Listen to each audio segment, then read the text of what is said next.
rapporté le phénobarbital qu'on donne parfois en entretien sous forme de comprimés dilués lorsqu'il y a une activité associée au tableau. C'est aussi très hyperosmolaire. Donc, ce sont des agents qui peuvent également favoriser l'entérocolite ou séronexon. L'autre point aussi, ce sont les agents qui réduisent l'acidité gastrique. Et c'est aussi beaucoup utilisé dans les services. Ranitidine, cimétidine. Alors que c'est rapporté qu'il faut éviter ces suppresseurs gastriques parce que c'est l'acidité gastrique qui régule la quantité de micro-organismes pathogènes. Donc, il est conseillé de ne pas utiliser des agents réducteurs de l'acidité gastrique. L'autre point aussi, c'est l'exposition prolongée aux antibiotiques qu'on voit également dans nos structures. Dès l'entrée, on met une antibiothérapie, même s'il n'y a pas de facteur de risque infectieux, en se disant que, bon, à l'anamnèse, on n'a pas eu tous les facteurs, comme par exemple le portage de strepto de B, donc vaut mieux mettre sous antibiotiques, alors que les bilans d'orientation sont négatifs, l'hémoculture revient négative, mais on le poursuit quand même avec une durée prolongée. Donc, ça finit par détruire le microbiote intestinal bénéfique qu'on a et ça peut le transformer en un microbiote qui est pathogène. Donc, c'est également un des facteurs favorisants. Maintenant, dans ta présentation, tu n'as pas insisté sur le fait que la particularité de l'entérocolite, c'est que ça survient chez un nouveau-né, qu'il soit prématuré ou pas. Bon, on va prendre le cas du prématuré, comme c'est plus fréquent chez eux. C'est un enfant qui est sain, c'est-à-dire qui va bien, chez qui tu as débuté l'alimentation, tout se passait bien et soudainement, tu as maintenant cette détérioration sur le plan abdominal avec des signes systémiques. Donc, c'est ça qui est la particularité clinique qui va te permettre de faire le diagnostic différentiel avec les autres causes. Voilà. C'est le fait que ça survient après que l'alimentation ait été infectée. Ça, c'est la caractéristique de l'entérocolite ulcéronecrosante. L'autre point également, l'examen clinique, la radio, ça fait plus un diagnostic préventif. Mais dans tous les cas, le diagnostic définitif, c'est l'histopathologie qui va le faire en montrant la nécrose, l'inflammation et l'infarcissement. Donc, il faut faire la différence entre les deux. Maintenant, l'écho-Doppler, comme vous l'avez dit, c'est de plus en plus utilisé, bien vrai que ce n'est pas disponible dans toutes nos structures et qu'on n'a pas le réflexe de le faire. Mais ça va montrer la présence ou l'absence de collections liquidiennes qui sont des éléments en faveur. Ça peut mesurer également l'épaisseur de la paroi intestinale et apprécier la perfusion ou le péristaltisme. Maintenant, si on en vient au diagnostic différentiel, la principale sur laquelle tu n'as pas insisté, c'est cette perforation intestinale que tu n'as pas bien décrite. Parce que souvent, en salle, on se rend compte que vous faites ce diagnostic, vous le confondez avec une entérocolite.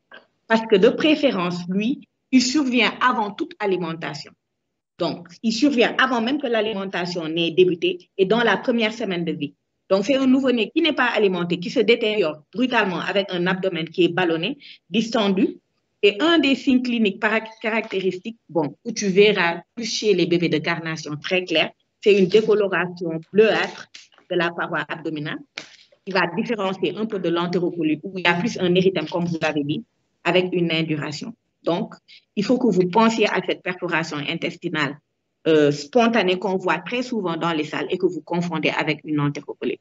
Donc, le moment d'apparition, première semaine de vie pour la perforation, après alimentation bien instaurée pour l'entérocolite, vous permettra de faire le diagnostic différentiel.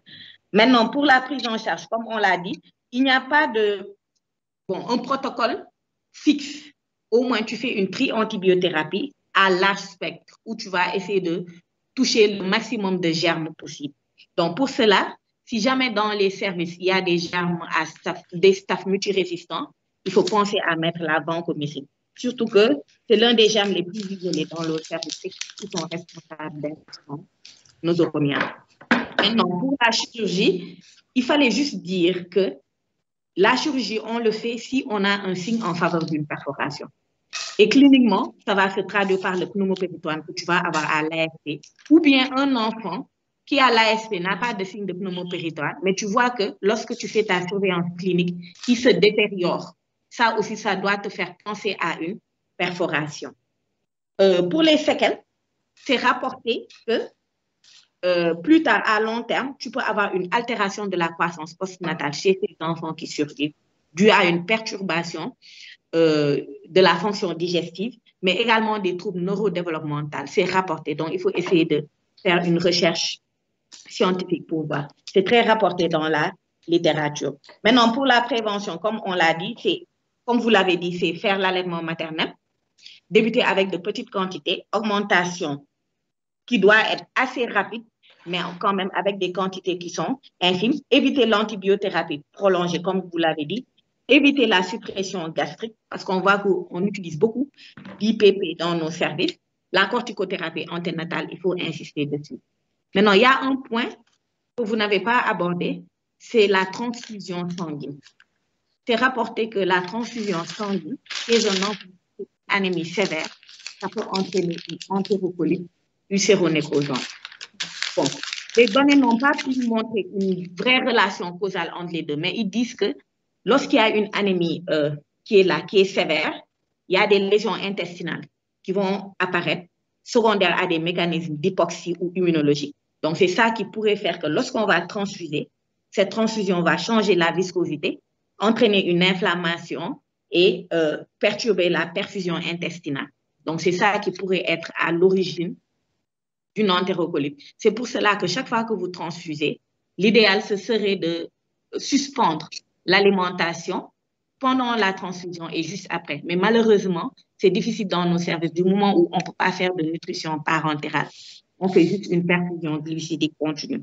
Mais pour le reste, je vois que pour la prévention, vous avez parlé de probiotiques, lactoferrine, d'oligosaccharides.